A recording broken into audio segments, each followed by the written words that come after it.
Brought to you by TechnoSpark 20 series smartphones.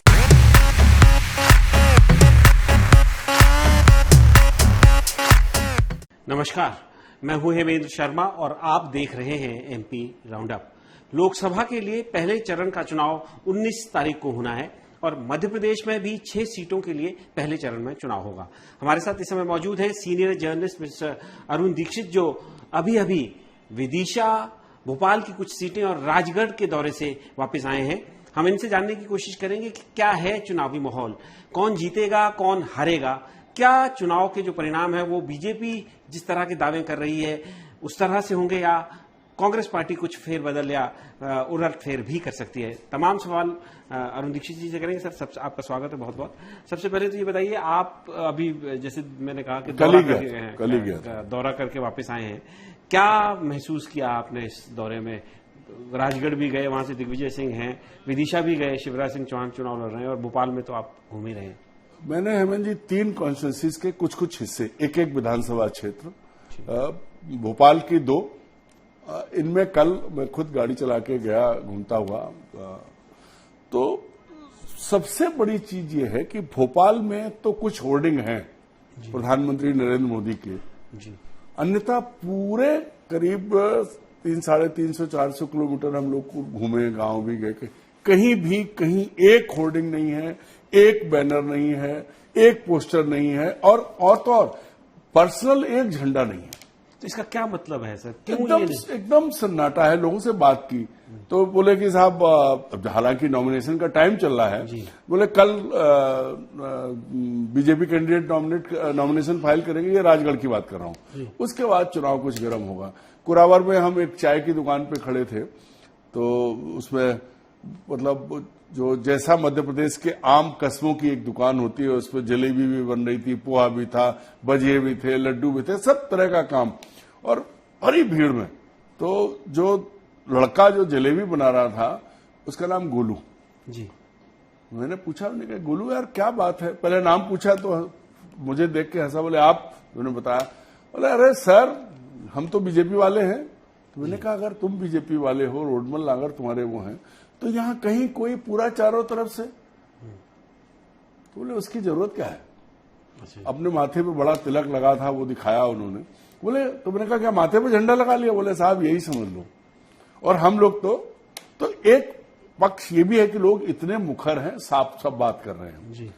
उसके बगल में पप्पू पान वाले थे, तो वो अपना जर्दा घिस रहे थे दोनों हाथ से, मुस्कुराए, उनका तिरंगा रंग टीका था। तो मैंने कहा भाई पप्पू, गोलू तो ऐसे है कि तो बीजेपी के साथ है, तुम किसके साथ हो? बोला हम गोलू के ही साथ हैं। लेकिन वहीं दूसरा खड़ा था दुकान पे, एक और बोला नहीं मैं नहीं हूं। पान की दुकान पे 2 लोग थे। तो वहां जो और लोगों से बात की तो सबके मन में एक ही चीज, अरे क्या है अभी होगा। लेकिन लोगों को ये पता है कि दिग्विजय सिंह चुनाव लड़ रहे हैं। रोडमल नागर तो उनके सांसद हैं, 2 टर्म से है, लेकिन दिग्विजय सिंह चुनाव लड़ रहे हैं। मैं वहां एक मुस्लिम पूर्व पार्षद, उनको बुलाया, बहुत सुलझे हुए आदमी, उनसे मैंने पहला सीधा सवाल पूछा कि क्या आपको यहां डर लगता है? तो उन्होंने बिना सांस मतलब पलटे भी उन्होंने कहा नहीं ऐसा कुछ नहीं, हम सब आराम से रह रहे हैं और जैसा है पूरे देश में वैसा यहां भी है जी। लेकिन हमें किसी तरह की वो नहीं है भाई। पिछले बार जैसे आपने तो बहुत सारे चुनाव पहले भी देखे हैं और ये भी आप चुनाव देख रहे हैं, इससे पहले अभी विधानसभा का भी चुनाव था। अगर इनका कंपैरिजन करें तो क्या जो ये 2024 का लोकसभा का चुनाव हो रहा है, ये पूर्व में जो चुनाव हुए उनसे किसी तरह से भिन्न है, अलग है? हेमंत जी, मैं ठीक 30 साल पुरानी बात करूंगा आपसे। मैं मार्च 94 में जी भोपाल ट्रांसफर हुआ था और उस वक्त 9 मार्च को मैं भोपाल आया था। उस वक्त दिग्विजय सिंह चाचौड़ा से चुनाव लड़ रहे थे विधानसभा का, और उन्होंने राजगढ़ की सीट खाली की थी, उस पर उनके भाई लक्ष्मण सिंह चुनाव लड़ रहे थे। और उस वक्त मैं अगले दिन ही, चूंकि बहुत सीनियर जर्नलिस्ट थे, अब रहे नहीं, शिवराज जी पटेरिया, तो उन्होंने पुराना परिचय था, बोले कि चलो। तो अगले दिन मैं उनके साथ, तो जब भोपाल से निकला उस वक्त सुंदरलाल पटवा जी एक पदयात्रा लेके निकले थे। तो कुरावर सबसे बड़ा सेंटर पॉइंट होता था, क्योंकि राजगढ़ की सीमा वहीं से शुरू होती, पीलू खोड़ी, और तो वहां उनकी रैली थी। मंडी का मैदान था, उसमें वो पटवाजी की रैली थी और पटवाजी का पहला भाषण मैंने अपने जीवन में सुना था बड़ा स्टाइल से। तो भोपाल से राजगढ़ तक, जबकि बाई इलेक्शन था वो, पूरे रास्ते हमको इस बात का एहसास हो रहा था कि चुनाव है, क्योंकि पटवाजी यात्रा लेके जा रहे थे, कांग्रेस की सरकार थी, चीफ मिनिस्टर चुनाव लड़ रहे थे और पूरे इलाके में हम लोग, दिग्विजय सिंह एक टाटा स्टेट खुद चला के चुनाव प्रचार कर रहे थे, तो कई बार रात तक उनके पीछे घूम रहे थे। लेकिन लोग बात करते थे, घरों पे झंडे होते थे, चौराहों पे चबूतरों पे बातें होती थी, चाय की दुकानों पे। इस बार कहीं कोई बात करने को तैयार नहीं है। ऐसा क्यों है सर? ये क्या कारण लगता है आपको? क्या ये जो अभी राम मंदिर हिंदुस्तान में बना है उसकी का कोई इम्पैक्ट है कि लोगों का डिसाइडेड है, प्री डिसाइडेड है कि भाई? नहीं हेमंत जी, जिनका है, जैसे गोलू जलेबी, आपने कहा था कि राम मतलब भगवे झंडे तो हैं लेकिन पॉलिटिकल पार्टी मैं वही कह रहा हूं कि वो जो 22 जनवरी को राम जी को लाए हैं, वो जो चलाया और वो जो झंडे लगे, हालांकि तब की तुलना में काफी कम हो गए, लेकिन छोटा सा गांव हो, बड़ा कस्बा हो या शहर के हिस्से हो, कहीं भी किसी ना भाजपा का झंडा है, ना कांग्रेस का झंडा है, ना बीएसपी का झंडा है या किसी अन्य, कहीं कोई पॉलिटिकल अवेयरनेस दिख नहीं रही। ऐसा नहीं लग रहा कि यहां चुनाव है, 3 हफ्ते बाद राजगढ़ में वोट पड़ेगा, भोपाल में वोट पड़ेगा, आप इधर के देख लीजिए, जैसे छिंदवाड़ा में 2 दिन बाद वोट होगा, 3 दिन बाद। तो कहीं एक जहां मीडिया के लोग जा रहे हैं या जो प्रत्याशी अपनी बात कर रहे हैं उतनी देर का तो है, अन्यथा पहले जैसे लोग जो बात करते थे, मुझे पता नहीं, ये समझ नहीं आ रहा कि लोगों का इतना बड़ा मौन क्यों उन्होंने धारण किया। अच्छा सर, कहीं ऐसा तो नहीं है कि भारतीय जनता पार्टी क्योंकि जो राम मंदिर की प्राण प्रतिष्ठा हुई उसके बाद जो माहौल देश में बना, और आपने भी देखा, सबने देखा, हमने, उसके बाद बीजेपी ने भगवा झंडों को आगे करके उसका एडवांटेज बीजेपी ले रही हो और उसका उनको फायदा मिलता हुआ दिख रहा हो? नहीं, इसमें कोई शक नहीं कि मैं पूरे इलाके में मैंने दीवालों पर राम और राम मंदिर को लिखे बड़े बड़े नारे देखे, घरों पे छोटे झंडे देखे भगवान श्री राम के। लेकिन मुझे एक चीज और लग रही है कि अब इस बार जो मतदाता है, चूंकि अब राजगढ़ तो वीआईपी सीट है, इसलिए नहीं कि बीजेपी, क्योंकि दिग्विजय सिंह, और दिग्विजय सिंह को, अगर दिग्विजय सिंह के साथ चुनाव का परिणाम उनके फेवर में नहीं आता है तो बीजेपी उसका बहुत बड़ा डंका बजाएगी। तो ऐसी जगह पर भी लोग मिले, लोग आराम से बात कर रहे हैं, क्योंकि वो कह रहे हैं कि हाँ, राजा साहब जो हैं वो मेहनत कर रहे हैं और उन्हें मेहनत करनी पड़ेगी, लेकिन चुनाव में है।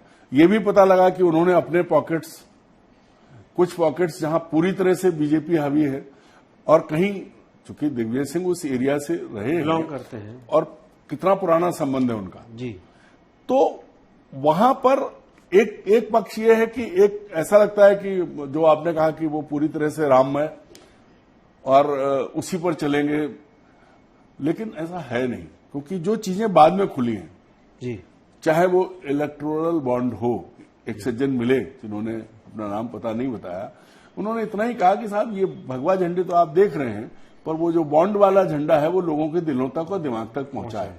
तो यही एक वजह है कि जब आप देखें, प्रधानमंत्री कल आए थे तो कल उन्होंने पिपरिया में क्या क्या कहा, कहीं ना कहीं जिस तरह से अब की बार 400 पार की बात है, जो चेहरे पर रौनक और जिस तरह की बात और जो आत्मविश्वास होना चाहिए था वो रिफ्लेक्ट नहीं कर रहा, वो कहीं रिफ्लेक्ट नहीं कर रहा है, किसी की स्तर पर नहीं दिख रहा है। अच्छा सर, आप ग्राउंड लेवल पर भी नहीं। विदिशा भी गए, विदिशा तो बीजेपी की पारंपरिक सीट है, मतलब ट्रेडिशनली वो वहां से जीते। विदिशा के इछावर विधानसभा सीट पर थे हम लोग, तो वहां लोगों ने कहा अरे यहाँ कोई चुनाव नहीं है, क्या होना है, शिवराज आ गए हैं तो तरफाई है। तो हमने कहा कांग्रेस को वोट नहीं पड़ेगा क्या? तो लोगों ने कहा नहीं, कांग्रेस का वोट कांग्रेस को पड़ेगा। अच्छा। और जो पिछली बार हुआ था कि रमाकांत भार्गव ने एक बड़ा रिकॉर्ड बनाया था हार जीत का, जी, बोले वैसा नहीं होगा। अच्छा, इस बार हाँ, बोले, मैंने कहा ऐसा कैसे हो सकता है, नए रमाकांत भार्गव और कहां शिवराज सिंह चौहान।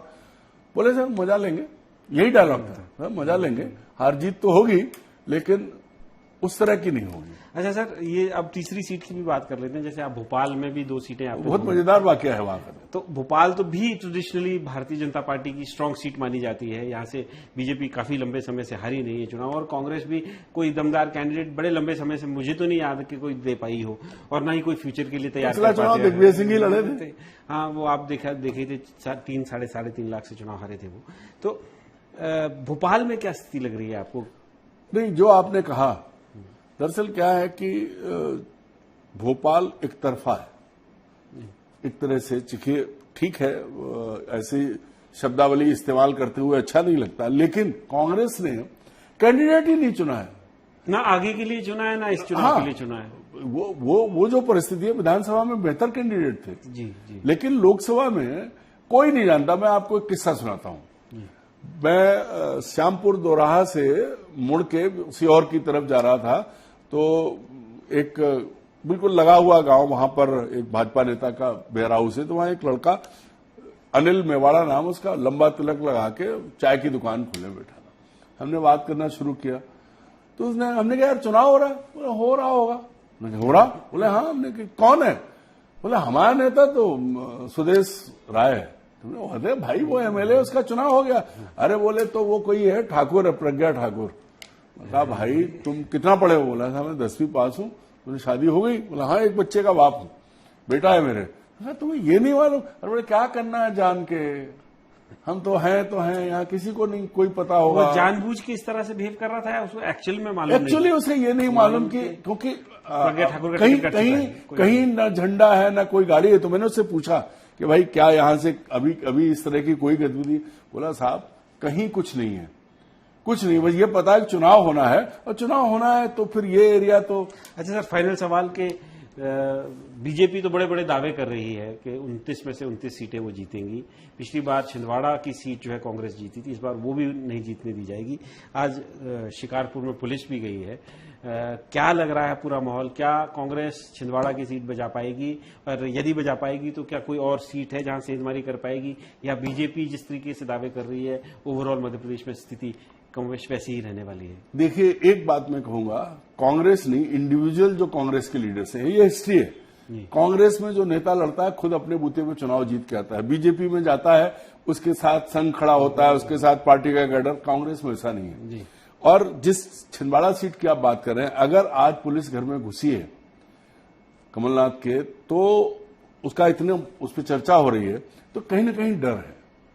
अन्यथा जो मुद्दा है वो सब जानते हैं। और ऐसी स्थिति राजगढ़ में है, ऐसी स्थिति झाबुआ में है, ऐसी स्थिति मंडला में है, ऐसी स्थिति सतना में है, और ऐसी स्थिति सीधी में है।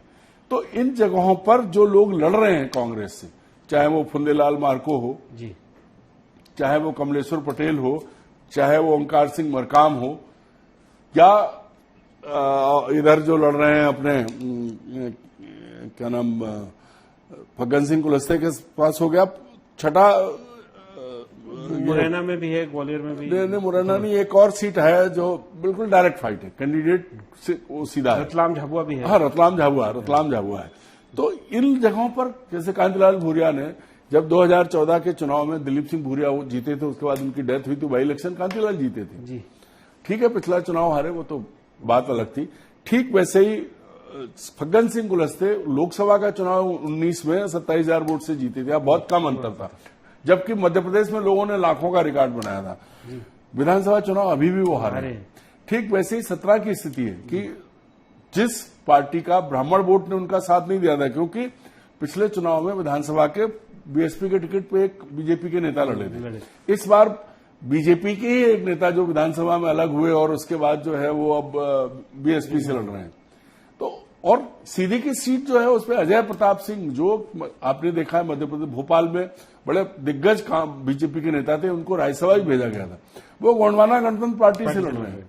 तो वहां भी कमलेश्वर पटेल का भी खानदानी मामला है जी। तो बीजेपी को ये, या तो भाई अगर उन्होंने जो दावा किया है और ईवीएम का साथ है तब तो कुछ भी कर सकते हैं, वो 543 जीत सकते हैं, लेकिन ईमानदारी से अगर चुनाव होगा तो फाइट है, तो 29 तो नहीं जीत रहे हैं।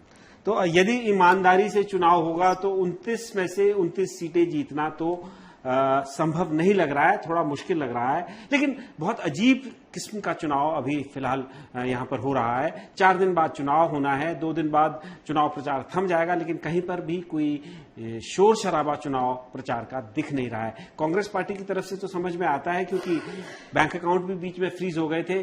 कांग्रेस पार्टी ये भी रोना रो रही है कि पैसा नहीं है, सारा पैसा जो है डोनेशन के तौर पे कॉर्पोरेट्स का जो है बीजेपी की तरफ गया है। लेकिन बीजेपी की तरफ से भी प्रचार इस तरीके से जिस तरीके से होना चाहिए वो नहीं हो रहा है, वो थोड़ा सा समझ से जरूर परे है। एमपी राउंडअप में आज सिर्फ इतना ही। कल फिर मुलाकात होगी, तब तक के लिए थैंक यू, गुड बाय।